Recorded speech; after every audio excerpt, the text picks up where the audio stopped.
This is Rabbi Yoseph Vigler. Today we're going to take a look at a clip by Charlie Kirk. At the time of this recording, it's a couple days after Charlie was tragically murdered. Charlie spread traditional values across young people all over America.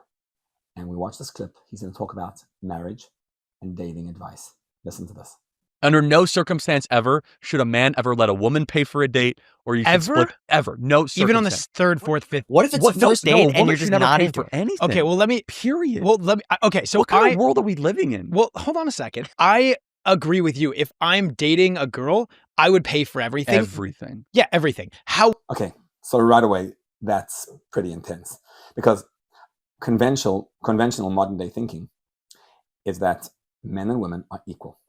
So if you go on a date, a man should pay something, and sometimes a woman should pay. What he's suggesting is that a man should pay for everything from beginning to end. Listen to this. However, I could see for other people that might be in a different financial position, you know, you pay for 10 dates and then she's like, you know what, I want to treat you. Well, that's that's totally different. What we're talking about is like, oh, we're going to alternate. Like, well, once you're serious and she wants to take you out to something for a nice dinner, and you might, by the way, if you have the intent to marry, you're already like kind of blending finances. Like, I get that psychologically, but like if you're like, oh, we'll take turns. Like, oh, well, you know, you pay this time, I pay this time. What's your advice to a girl who the guy she's currently seeing, he says that? Oh, do not marry that man. But here's the thing. I feel like do not marry that man.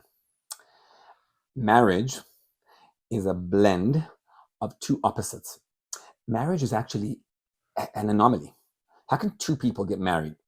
A man and a woman, different, vastly different. There's actually no technical way they could stay together. So you're 25 and you decide you're going to get married now. How do you know what's going to be when you're 45 and 65 and 85 and decide that for the rest of my life we're going to be together? Do you know how different two people are? In order to get married, something divine has to transpire. And listen to his advice. they should always break offer. Great. but they should offer. They should pull out the credit card. The woman? Of course not. Just to offer. No. It's a nice gesture. No, by the way, no. This is feminism. Feminism is that you have to be this like self-independent. This is not a nice gesture. It's you trying to be like egalitarian. No. You as women should want to be provided for. In fact, you should have an Men and women are different.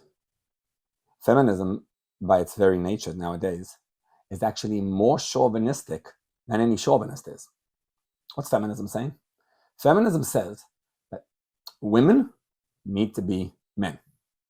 So it's a man's world, and a man's the provider, and a man's the giver, and a woman in today's world says, I can also be a provider. In other words, I'm going to throw out all my God-given feminine gifts in order to become like you, the man.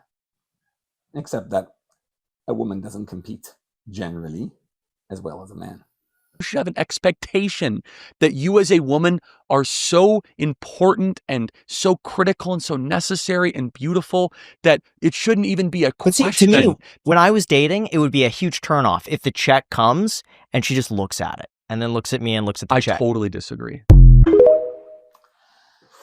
The way God created men and women, men want to be givers and women want to be recipients. A woman is the marriage. A man gives to the marriage. When a woman decides to be a man and a man decides to be a woman, relationships fall apart. A man is meant to be a provider and a woman is meant to be a recipient. Which one is superior? Which one is better? Neither. They're just different. But the way society trains us nowadays is that a man needs to be a gentleman. What's a gentleman? It means that I'm in touch with my feelings and I'm connected. And when someone says something, I get affected by it. A man is someone who can take his feelings and talks to God. Feelings are between me and God. So when I feel stressed out, me and God, we work it out together. When I walk into my home, I'm the provider to my wife. And the woman, instead of being a giver and trying to control things and trying to also provide, takes a real space. A man is like a head, a woman is like the neck. The neck actually holds the head. The rabbis tell us, Eizehi isha kesheira, osa retzon ba'ala. What's a kosher woman? One who does the will of her husband, which looks pretty negative. But the word osa has a double meaning. Not does the will of her husband, but makes the will of her husband. A woman, when she understands how to do things, realizes that the way she operates is what creates the will of her husband. So the husband wants to be a giver. A husband, by his very nature, wants to provide for the woman. And when the woman receives it graciously, let him write the check. Yes, doesn't mean you don't work. Doesn't mean you can't make money. But you allow him to be the one who's controlling the situation. And you show him what you like. Guess what? The person who shows what they like is actually the one who's running and guiding the relationship. So it's quite paradoxical, because when you try control, it falls apart. That's why a man and a woman are called in Hebrew ish and isha. Ish and isha, ish is aleph yud shin. The word aleph and shin is ish, is a fire. A woman also has the ish, fire. A man and a woman are both on fire. And a house can fall apart and burn down.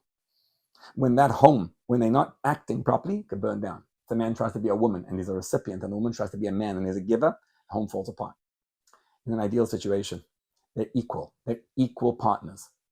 And ish and isha is a fire and ish, but there's a yud, the letter yud in the middle, and a woman has a letter hey. That spells together yud k is the name of God. When a man and a woman bring God into the picture, the marriage works. How did God design us? He designed a woman to be a recipient. It's tough to be a recipient. You want to be the giver. But when you're a recipient, the man is excited.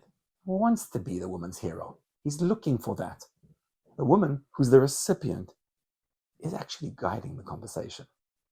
If a man is a man and a woman is a woman because God said so, then that marriage is divine. The marriage lasts.